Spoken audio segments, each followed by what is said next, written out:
오늘 우리는 창세기 13장 8절부터 13절 말씀을 통해서 망각의 위험이라는 제목으로 함께 말씀 듣도록 하겠습니다. 오늘 아브라함 이야기는 너무나도 잘 아는 이야기죠. 아브라함과 롯이 본토 고향 친척집을 떠나서 가나안 땅에 정착하게 되면서 그 땅이 좁아짐에 따라 서로 분립하는 이야기가 오늘 본문 창세기 13장 8절부터 13절의 이야기입니다. 근데 오늘 우리가 잘 아는 이야기지만 조금 다르게 한번 이야기를 들어보고자 합니다. 어떻게 들어보려고 하냐면요, 이 창세기의 말씀에 그 이야기를 있는 그대로 듣는 것이 아니라 이 창세기 이야기를 읽었던 독자의 시점에서 한번 이 이야기가 어떤 의미로 받아들여졌을 것인지 생각해 보고자 합니다.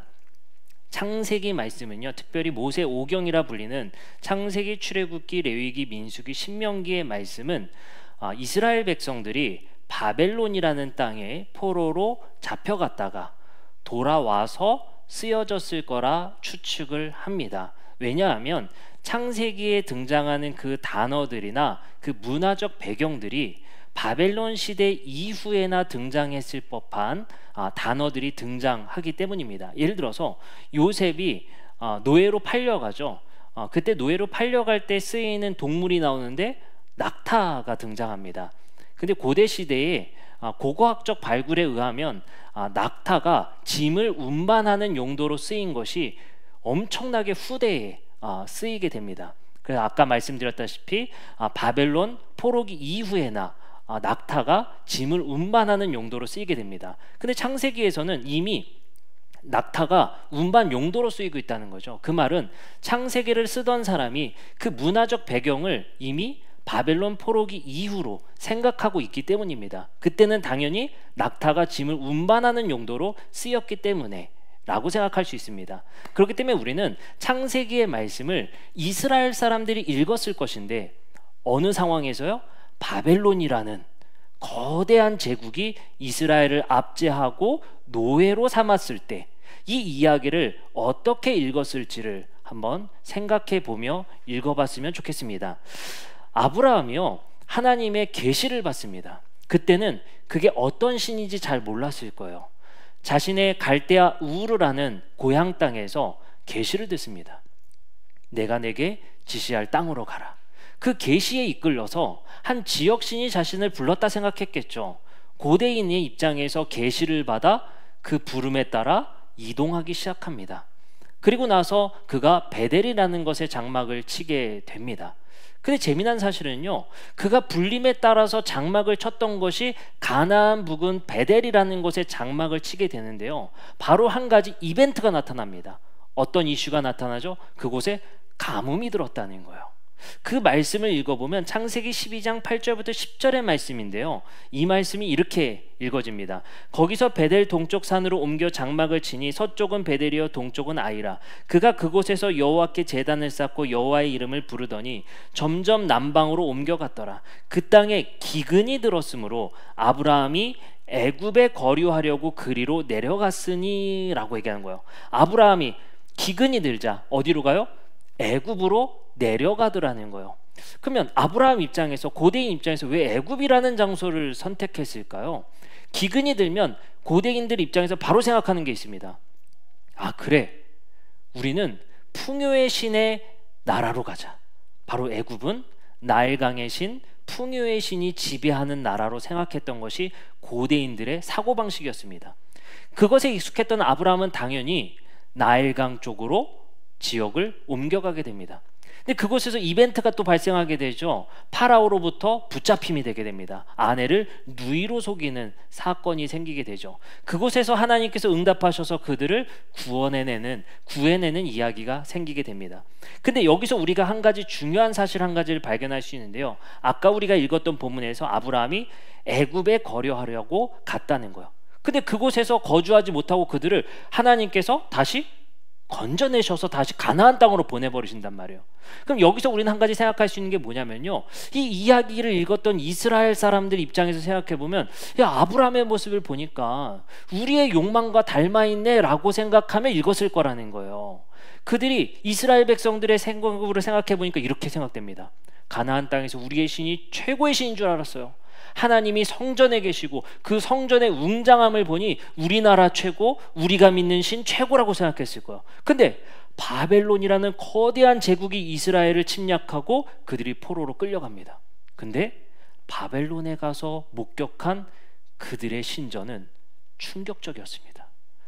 자신들이 섬겼던 신의 신전과는 비교할 수 없을 만큼 거대했던 거예요. 그곳에는 하늘 정원이라 불릴 수 있었던 만큼, 공중 정원이라 불릴 만큼 엄청난 문명이 있었고 엄청나게 발전한 도시 문명을 가지고 있었습니다. 자신들이 믿었던 신이 최고라 여겼었던 이스라엘 백성들의 마음이 흔들리기 시작해요. 실제로 이스라엘 백성들은 포로로 끌려가 다시 자신의 땅으로 돌림을 받아 갔지만 그곳에 정착했던 사람들도 있었어요. 돌아가지 않았던 사람도 있었습니다. 그리고 또 누군가는 돌아왔지만 그쪽 신이 더 강력한 것 같아. 그 나라가 더 발전했잖아. 우리 신보다 더 위대한 신이 바벨론에 있는 것 같아 라고 여겼을 겁니다. 그들은 마치 그 애굽 땅이 에덴 동산과 같고 그들이 꿈꿨던 이상적인 유토피아 같은 것을 보았더라는 것입니다. 그러면 그들 입장에서 이 아브라함 이야기를 보면서 하나님께서는 어떤 교훈을 하고 계신 걸까요? 아브라함 생각해봐. 기근이 들었다고 해서 더 좋은 나라라고 생각해서 애굽에 갔었잖아. 그곳에 갔어서 처했던 상황을 생각해봐. 다시 돌아왔던 아브라함 이야기를 생각해봐 라고 하면서 그 말씀을 읽었을 거라는 거예요. 오늘 본문은 우리가 잘 아는 아브라함과 롯이 분립한 이야기라고 말씀드렸습니다. 근데 재밌는 것은 롯이 자신이 거주하려는 땅을 선택한 기준을 살펴보세요. 창세기 13장 10절입니다. 이에 롯이 눈을 들어 요단 지역을 바라본 즉 소알까지 온 땅에 물이 넉넉하니, 첫 번째, 물이 넉넉했다. 여호와께서 소돔과 고모라를 멸하시기 전이었으므로 여호와의 동산, 에덴 동산과 같이 이상적이고 유토피아 같았고 애굽 땅과 같았더라. 롯의 땅의 선택 기준은 분명했어요. 문명, 물, 에덴 동산과 같은 문명을 원했습니다. 그것이 마치 하나님이 만드신 여호와의 동산과 같이 멋있었다는 거예요. 근데 12절의 말씀에 보면 그 지역을 도시라고 부릅니다. 도시. 그 말을 잘 생각해 봅시다. 롯의 선택 기준을 봅시다. 소돔과 고모라는 곳을 선택할 때 그는 물이 넉넉했고 도시 문명을 선택해서 그곳에 갔다는 거예요. 자, 근데 또 한 번 재미난 이슈가 나옵니다. 이스라엘 백성들이 출애굽하고 나서 고백했었던 내용인데요. 출애굽기 16장 3절의 말씀입니다. 이스라엘 자손이 그들에게 이르되 우리가 애굽 땅에서 고기가마 곁에 앉아있던 때와 떡을 배불리 먹던 때에 여호와의 손에 주었더라면 좋았을 것을 너희가 이 광야로 우리를 인도해내어 이 온 회중이 줄여 죽게 하는도다 라고 고백합니다. 제가 반복적으로 여러분들께 말씀드린 건 뭐냐면 아브라함과 이스라엘의 내러티브, 이야기의 서사 안에는 항상 애굽을 그리워하더라는 거예요. 도시 문명을 그리워하더라는 거예요. 하나님께서 주신 땅에 만족하지 않고 마치 이스라엘이 바벨론 땅을 그리워하듯이, 그것의 문명과 그것의 신전의 위대함에 놀랐듯이 마치 애굽의 문명을 다시 그리워했었던 이스라엘 백성들을 끊임없이 이야기의 서사 속에 교훈하고 계시다는 거예요. 봐라, 너희들의 조상 아브라함도, 내가 기껏해서 출애굽시켰던 이스라엘 백성도 애굽을 그리워하며 그곳으로 돌아가고자 하는 욕망이 늘 있지 않았냐라고 이야기를 통해 그들에게 다시 상기시키고 있단 말이에요. 자, 그러면 롯이 소돔과 고모라 땅, 아까 말했던 여호와의 동산과 같고 물이 넉넉했던 그 땅으로 갔었던 그곳의 문명을 하나님이 비판하십니다. 봅시다. 창세기 19장 1절부터 5절의 말씀입니다. 이것이 소돔과 고모라의 심판의 이유가 되게 되죠. 1절입니다. 저녁 때에 그 두 천사가 소돔에 이르니 마침 롯이 소돔 성문에 앉아 있다가 그들을 보고 일어나 영접하고 땅에 엎드려 절하며 이르되 내 주여 돌이켜 종의 집으로 들어와 발을 씻고 주무시고 일찍이 일어나 갈 길을 가소서. 그들이 이르되 아니라 우리가 거리에서 밤을 새우리라. 롯이 간청하며 말합니다. 그제서야 돌이켜 그 집으로 돌아오는지라. 롯이 그들을 위하여 식탁을 베풀고 무교병을 구우니 그들이 먹으니라. 롯은 그들을 영접했고 환대했어요. 들어와서 먹고 가세요 이랬단 말이에요. 그게 하나님이 만드신 세상의 문명이라고 롯은 알고 있었던 거예요. 그래서 그 일을 합니다. 그러나 소돔과 고모라는 어떻게 했습니까? 4절. 그들이 눕기 전에 그 성사람 곧 소돔 백성들이 노소를 막론하고 원근에서 모여 그 집을 에워싸고 롯을 부르고 그에게 이르되 오늘 밤에 내게 온 사람들이 어디 있느냐 이끌어내라. 우리가 그들을 상관하리라. 폭력적인 행사를 해서 그들을 쫓아내려고 합니다. 이게 소돔과 고모라의 도시 문명의 비판입니다. 자, 그러면 아브라함의 문명은 어땠을까요? 창세기 18장 1절부터 6절의 대조적인 말씀입니다. 여호와께서 마므레 상수리 나무에 있는 곳에 아브라함에게 나타나시니라. 날이 뜨거울 때에 그가 장막문에 앉아 있다가 눈을 들어 본즉 사람 셋이 맞은편에 서 있는지라. 그가 그들을 보자 곧 장막문에 달려나가 영접하며 몸을 땅에 굽혀 이르되 내 주여 내가 주께 은혜를 입었사오며 원하시건대 종을 떠나가지 마시옵소서. 물을 조금 가져오게 하사 당신들의 발을 씻으시고 나무 아래서 쉬소서. 내가 떡을 조금 가져오리니 당신들의 마음을 상쾌하시게 하신 후에 지나가소서. 아브라함의 민족의 문명이 어떻습니까? 환영하고 영접하고 먹이고. 롯도 그랬던 거예요. 그러나 소돔과 고모라는 그렇지 않았습니다. 그들을 쫓아내려 했다는 거예요. 이 이야기를 통해, 이 서사를 통해 이스라엘 민족들에게 어떤 교훈을 하고 계실까요? 바벨론 도시 문명 화려해 보이지, 좋아 보이지, 그 도시 문명 안에 있는 악을 봐. 그것이 좋은 게 아니야. 너희가 소돔과 고모라의 이야기를 봐봐. 우리는 비록 이스라엘이라는 나라, 가나안, 하나님께서 만드신, 세우신, 하나님이 왕으로 계신 그 나라는 비록 그들보다는 조금 가난할지 모르지만 우린 이른 비와 늦은 비를 기다리며 농사를 지며 만족하며 살아가는 삶을 하나님이 원하셨잖아. 근데 그곳에는 뭐가 있어? 조금 우리가 부족할 수는 있겠지만, 그들보다 문명적으로 떨어질 수 있지만 우리에겐 뭐가 있냐? 사람을 사람으로 바라보잖아. 지나가는 사람들을 우린 영접하잖아. 우리에겐 인간다움이 있어. 우리에겐 사람다움이 있어. 그러나 바벨론을 바라봐. 그것은 마치 소돔과 고모라와 같아. 너네가 물이 넉넉하고 여호와의 동산과 같다라고 찬양하는 그 소돔과 고모라와 애굽과 바벨론의 문명을 봐봐. 너희가 도시라고 좋다고 생각하지? 그곳을 들여다봐봐. 그곳은 사람을 내쫓는 곳이고 사람에게 폭력을 행사하는 곳이고 나그네들에게 떡을 주지 않는 곳이야. 오히려 인간다움을 할 수 있는 이 나라가 더 하나님께 합당한 나라임을 하나님께서는 이 이야기를 통해 말씀하고 계신 거예요. 자꾸만 애굽으로 돌아가려던 사람들에게, 바벨론을 그리워하던 사람들에게 하나님의 나라의 문명과 바벨론의 문명을, 이 소돔과 고모라 이야기를 통해서 하나님께서는 그들에게 교훈하고 계신다라는 것입니다. 참 재미난 것은 소돔과 고모라는 도시라고 이야기를 합니다. 그러나 창세기 13장 18절 아브라함이 선택한 곳은 이에 아브라함이 장막을 옮겨 헤브론에 있는 마므레 상수리 수풀에 이르러 거주하며 거기서 여호와를 위하여 제단을 쌓았더라. 분명히 대조하고 있어요. 도시와 수풀. 마치 아브라함은 거처를 옮겨가며 나그네와 같이 유목민의 생활을 계속했고 소돔과 고모라는 정착 문명, 도시 문명을 하고 있었다는 사실입니다. 그 두 가지 문명을 대조하면서 그들이 자꾸만 애굽을 그리워하고 바벨론을 그리워했던 그 이스라엘 백성들에게 하나님께서는 말씀하시는 겁니다. 인간다움이 무엇인지, 사람다움이 무엇인지를 그들에게 말씀하고 계십니다. 이사야서 5장 8절의 말씀 보면 이스라엘 백성들이 하나님께 심판받을 때도 마찬가지의 이유를 들어 말씀하십니다.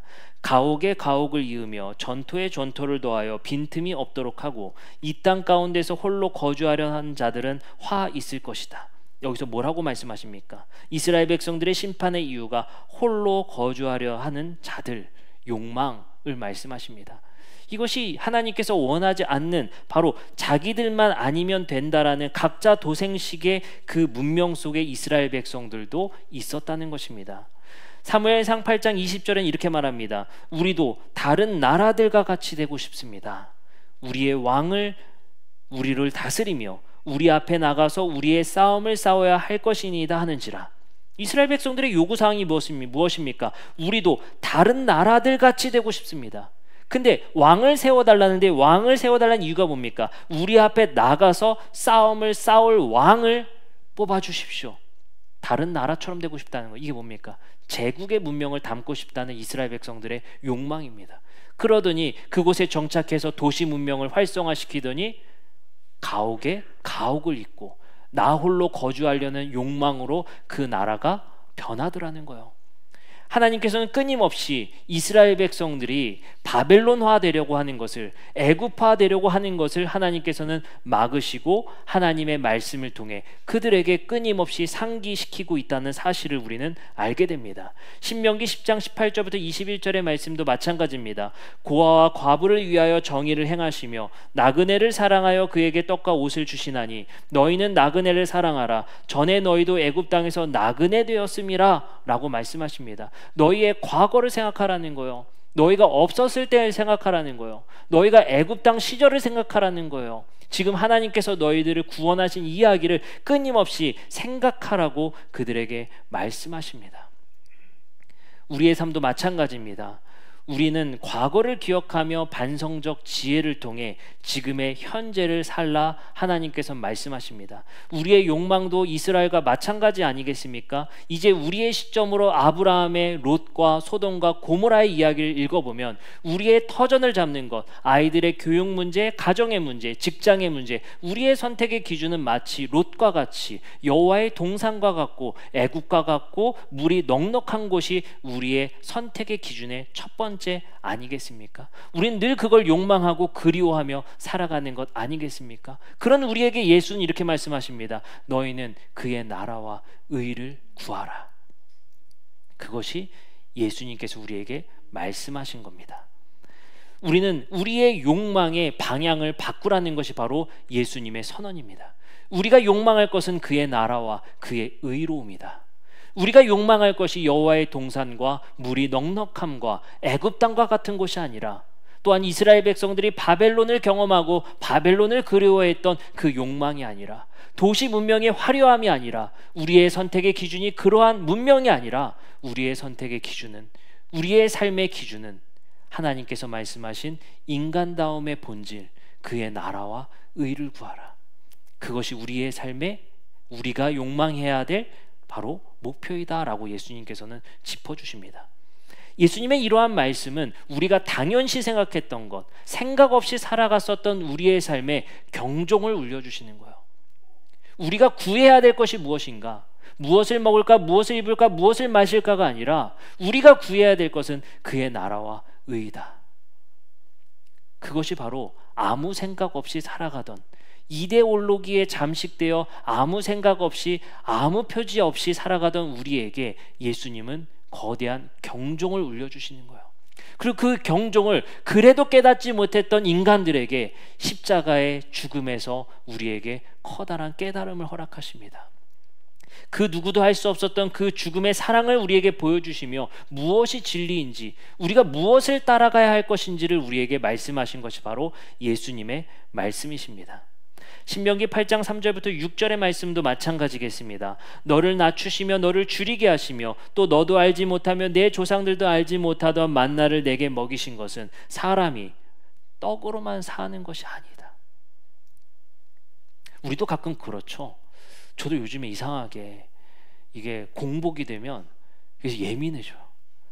제 자신이 너무 싫은 거예요. 배가 고픈데 제가 막 예민해지고 막 까칠해지는 제 삶이 식욕에 제가 지배되는 것 같아서 너무 제 자신이 부끄럽고 막 화가 나는 것 같은 거예요. 막 요즘에 당 떨어진다는 표현 많이 하죠. 그 초콜릿 얼른 먹고 막 예민해지니까.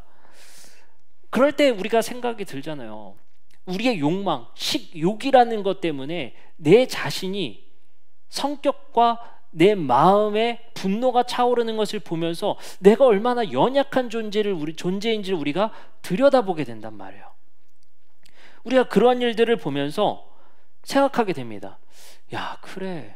우리의 삶의 본질이 그게 아님에도 불구하고, 우리의 삶의 기준이 그것이 아님에도 불구하고 우리가 그것에 얼마나 집착하고 사는지 우리를 깨닫게 하신단 말이에요. 그래서 성경은 사실 우리가 되게 낯선 이야기로 전개되는 거예요. 도시가 좋습니까? 수풀이 좋습니까? 이걸 얘기하는 거거든요. 마물의 상수리 나무 수풀이 좋습니까? 소돔과 고모라 여호와의 동산 같고 물이 넉넉하신 것이 좋습니까? 사람들에게 딱 얘기하는 거예요. 근데 이것을 이야기하는 이야기꾼이 갑자기 반전시키는 거예요. 소돔과 고모라를 자세히 들여다보니 거기가 얼마나 비인간적인지를 보여줄게. 근데 조금 없지만 나그네 같지만 그들이 양치는 자들이지만 그들의 삶이 얼마나 행복한지를 보여줄게. 반전이 일어나. 그 이야기를 통해서 우리가 가지고 있던 상식, 통념이 깨지면서 우리의 선택의 기준이 세상의 기준에 너무 잠식되어 있구나를 우리에게 깨우쳐 주시는 것이 성경의 말씀들이란 말이에요. 그렇기 때문에 성경을 읽으면 읽을수록 우리에게 너무나도 낯설게만 읽혀지는 거예요. 그리고 또 때로는 불편하게 느껴져요. 그게 정상입니다. 우리는 그 불편감을 가지고 나 안 들을래, 이게 아니라 내가 너무 일방적으로 생각하고 있었구나. 내 삶이, 내 눈이 너무 편향되어져 있었구나. 예수님은 그랬던 이들에게 경종을 울리시는 거예요. 그의 나라와 의를 생각하라. 마태복음 6장 19절부터 21절에 예수님께서 이렇게 말씀하십니다. 너를 위하여 보물을 땅에 쌓아두지 말라. 거기는 좀과 동록이 해하며 도둑이 구멍을 뚫고 도둑질하느니라. 오직 너희를 위하여 보물을 하늘에 쌓아두라. 거기서 좀이나 동록이 해하지 못하며 도둑이 구멍을 뚫지도 못하고 도둑질도 못하느니라. 내 보물이 있는 그곳에 내 마음이 있느니라. 예수님의 말씀이거든요. 예수님의 마지막 구절을 생각해 봅시다. 내 보물이 있는 곳에 그곳에 내 마음이 있느니라. 아마 이럴 거예요. 이랬을 거야. 제가 만약에 이걸 예수님의 현장에서 들었으면 되게 제가 가식적으로 했을 거예요. 전 아닌데요? 저는 그런 사람 아닙니다 라고 했을 것 같아요. 근데 예수님은 이 말씀을 통해서 우리가 마음속엔 늘 생각하나 가식적으로 살았었던 우리의 삶, 우리의 삶의 목표와 본질이 보물에 있었고 돈에 있었던, 자본에 있었던 그 삶을 우리는 다 감추고 살잖아요. 욕심 없는 삶이 어디 있습니까? 좋은 데 살고 싶지 않은 사람은 어디 있어요? 좋은 차 안 타고 싶은 사람은 어디 있어요? 근데 우리는 쓱 겸손한 척하면서 아닌 것처럼 하고 살잖아요. 그랬던 사람들에게 예수님이 말씀하십니다. 네 보물 있는 그곳에 너의 마음이 거기에 있다. 이것이 예수님의 말씀이에요. 이 말씀의 문자 한자가 중요한 것이 아니라 그 당시에 사람들의 마음에 얼마나 큰 찔림이 있었을 것인가를 생각해야 돼요. 예수님의 말씀이 바로 우리에게 하신 말씀과 같습니다. 즉 예수님은 이렇게 말씀하시는 거예요. 내 마음과 소통해봐라. 대화해봐라. 그러면 진짜 너와 이야기할 수 있다. 이게 무슨 말, 쉽게 말하면 이런 겁니다. 다 우리는 감추고 살잖아요. 아닌 척하고 살잖아요.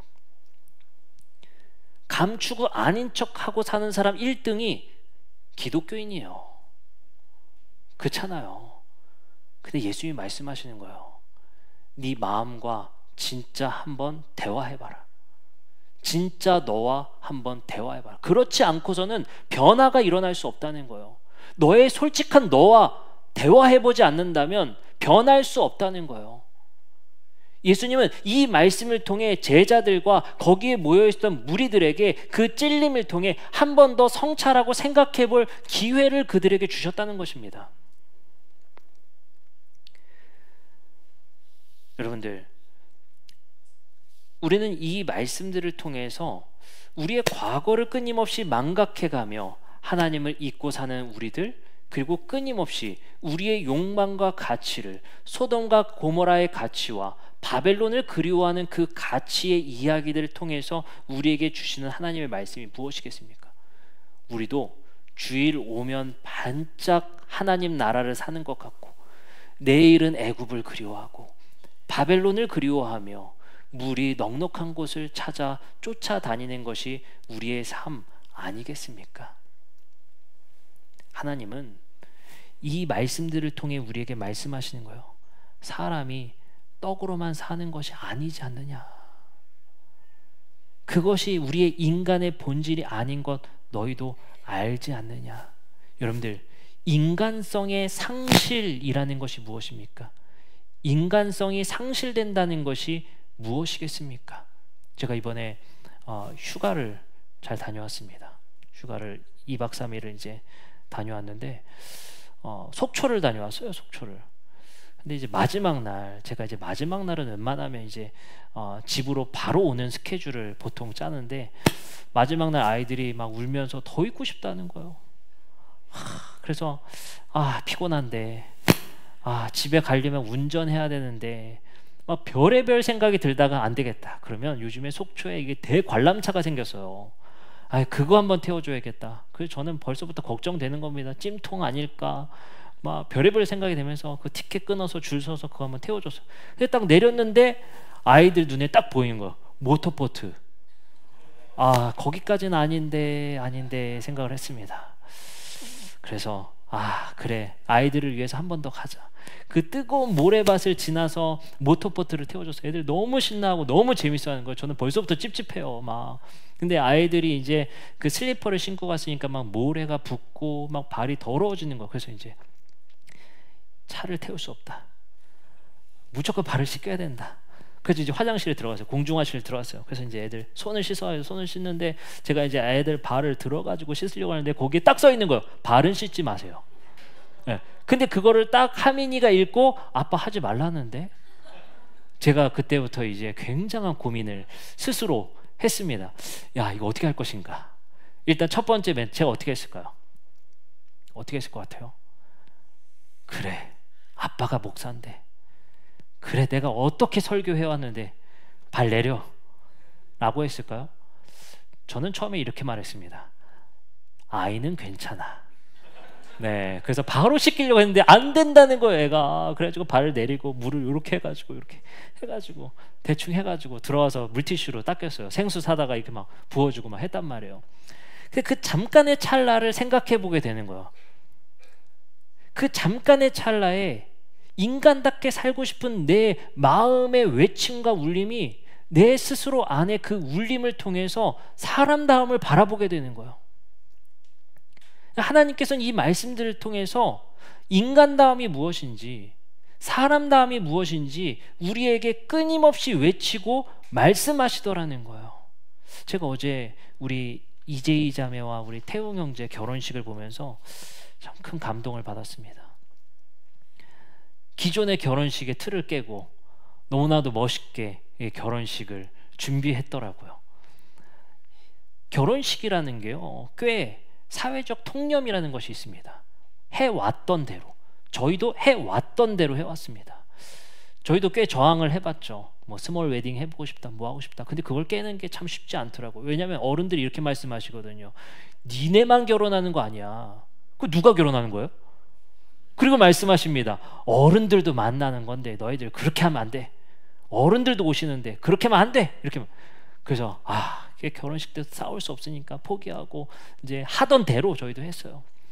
근데 어제 참 제가 감동을 받고 참 대단하다고 느꼈던 게, 기존의 결혼식의 통념을 깨고 우리 제이자매는 드레스를 입지 않고 정장을 입고 딱 이렇게 결혼식을 하더라고요. 그리고 아버지가 신부를 보내는 그런 예식이 아니라 아버지끼리 손을 잡고 들어가게 하고 엄마들끼리 손을 잡고 들어가게 하고 참 그것이 별것 아닌 것처럼 보이지만 우리가 기존에 가지고 있었던 그런 통념을 깨서 넘어가는 그 결혼식의 모습을 보면서 야, 참 대단하다. 얼마나 고민이 많았을까. 그런 생각을 해봤어요. 근데 생각보다 우리가 살아가는 이 시대 그 작은 것 하나 허무는 게 얼마나 어려운지, 그 작은 사회적 기준 하나를 허무는 것이 얼마나 어려운지를 느끼게 합니다. 그것이 얼마나 어려운지. 그걸 우리는 이데올로기라고 얘기를 하죠. 그런 시대적 이데올로기를 넘어서는 게 얼마나 어려운지 아세요? 여러분들, 중세시대라는 것이 있죠. 중세시대를 지배했던 것은 종교입니다. 종교. 그때는 가장 강력한 권력이자 힘이었어요. 그래서 이런 바티칸이라는 권력, 종교라는 권력, 기독교라는 권력이 중세시대의 가장 거대한 권력이었습니다. 왕권에 비견할 정도였죠. 그렇기 때문에 당시의 법보다는 신의 뜻, 신의 계시, 성경이 법보다 우선시됐어요. 신정국가라고 얘기를 하죠. 그 중세시대의 그 이데올로기가 깨지기까지 1600년이 걸렸어요. 사람은요, 그 이데올로기를 깨는 것이 얼마나 어려운지 우리에게 역사 속에서 이야기를 하고 있습니다. 그러다가 한 철학자가 의문을 제기합니다. 바로 데카르트라는 철학자죠. 그 철학자가 말을 합니다. 나는 무엇을 믿을 수 있는지, 그리고 모든 것을 의심해보자라는 당시의 사람들이 생각하지 못했던, 생각해선 안 됐던 것을 이야기합니다. 내가 감각하는 것도, 세계도, 신의 존재도 의심해보자. 감히 할 수 없었던 것을 그는 하고야만 합니다. 그 생각을 하기까지, 그것을 공개적으로 말하기까지 약 1600년이라는 시간이 걸리게 됩니다. 그리고 나서 우리는 이제 모더니즘이라는 세계를 만나게 되죠. 그 뒤부터는 이제 신의 절대성보다는 이성의 절대성을 믿으며 살아갑니다. 신보다는 이성 중심, 합리 중심으로 살아가는 것이 이제 근대의 시대를 살아가게 됩니다. 그리고 나서 지금 우리 시대의 이데올로기는 포스트 모더니즘 시대라고 합니다. 바로 모더니즘을 넘어서는 탈모더니즘의 세계를 살아간다고 하죠. 이 세계는 또 다른 이데올로기를 가지고 있어요. 뭐냐면 이성의 절대성조차도 넘어서는 거예요. 이게 예를 들면 이런 겁니다. 그래, 내가 이걸 좀 설명해 줘야겠어 하고 막 설명을 막 하죠. 그럼 이 이데올로기 속에 있는 사람들은 어떻게 얘기하는 줄 아세요? 아, 그래, 그건 네 생각이고, 절대적 기준이 이성도 아니에요. 과학도 아닙니다. 각자마다의 상대성을 존중해 주자는 게 포스트 모더니즘적인 생각이에요. 상대적인 거죠. 너는 그렇게 생각할 수 있어. 그래, 나는 이렇게 생각해. 이런 시대 속에서요, 틀렸어, 이게 맞아 라고 하면 소통하기 힘든 사람이 돼요. 사회성 부족 인간이 됩니다. 지금 시대 속에서의 소통이라는 것은 상대성을 가지고 이 이데올로기에 적응한 사람이 소통할 수 있는 사람으로 평가받는 것이 바로 포스트 모더니즘적인 생각입니다. 하나의 진리란 없다. 맥락에 따라 상대적인 것이다 라고 이야기를 한단 말이에요. 이렇듯이 인간 사회는 이 이데올로기가 끊임없이 변해가면서 살아갑니다. 근데 우리는 이 이데올로기 속에 감히 설마 내가 잠식되어 있다는 생각을 못하고 사는 거죠. 그냥 우리는 살아갈 뿐이에요. 뉴스 보고 TV 보고 문화생활하고 나이 먹고 살아갈 뿐입니다. 여러분들 이런 이데올로기 배운 적 있어요? 글로 배운 적 있습니까? 보통 별로 없어요. 그냥 살아갈 뿐이에요. 근데 이 이데올로기는 미디어와 많은 문학과 책들 안에 이미 깊이 되어져 있기 때문에 이것이 우리를 지배하고 있는지 우리는 의식하지 못하고 살아갈 뿐입니다.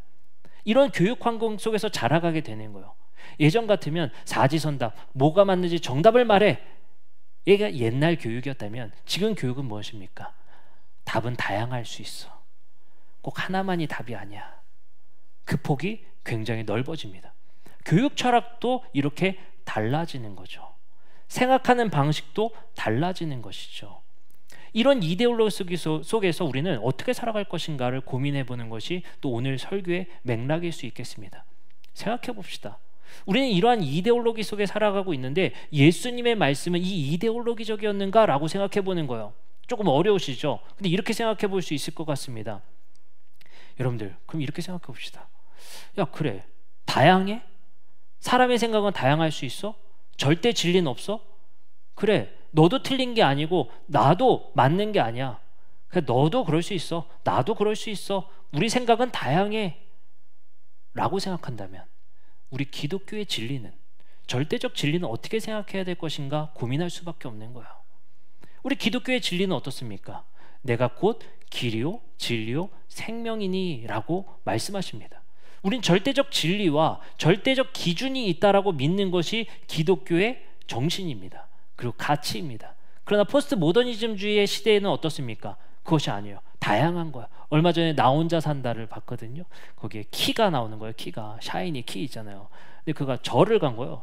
절을 가서 이제 그 뭐 절에 보니까 이게 뭐 그 촛불에 불을 붙이는 게 있더라고요. 그걸 하나 사서 태우고 싶었나 봐요. 그래서 그걸 사는데 키 씨가 얘기하는 거예요. 근데 저 기독교인데 이거 해도 돼요? 이렇게 물어보는 거예요. 근데 그 아주머니가 뭐라고 얘기한 줄 아세요? 기독교는 사랑이고 불교는 자비야. 가는 길은 하나야. 여러분들, 이런 시대적 사고 속에서 우리가 기독교의 진리를 고수한다는 게 상당히 어렵다는 것을 우리는 알 수 있습니다. 그러자 키와 방청객들, 사람들이, 거기 패널들이 다 그래 맞아 다 이렇게 얘기를 하더라고요. 이런 시대적 이데올로기 속에서 우리가 어떻게 생각해야 될지 고민하는 것이 바로 하나님의 말씀입니다. 여러분들, 우리는 지금 우리의 시대를 이해하고 우리 시대를 이끌어가는 이 시대정신, 이 이데올로기를 그렇다고 무조건 악이라고 배척해서는 안 됩니다. 기독교도 이 이데올로기 안에서 있다는 걸 우리도 인식해야 돼요. 예수님은 어떻습니까? 예수님이야말로 진짜 포스트 모더니즘적이었던 사람이었던 것 같아요. 왠지 아세요? 예수님은요, 절대 진리와 권력에서 탈권위적이었던 사람이었습니다. 절대 진리였던 율법을 예수님은 어떻게 말씀하셨어요? 유연하게 적용하셨습니다. 밥 먹지 못하고 하루 일을 안식일 때문에 못하던 사람들한테 뭐라고 말씀하셨어요? 안식일은 사람을 위해 있는 것이다. 굉장히 유연하셨어요. 고대인이었는데 마치 포스트 모더니즘주의적이었던 사람처럼 유연했던 예수님이었습니다. 그러면 우리는 성경의 말씀을 통해서 하나님께서 우리에게 주신 지표, 방향은 따라가되 그 이데올로기적인 사고의 정신에 여러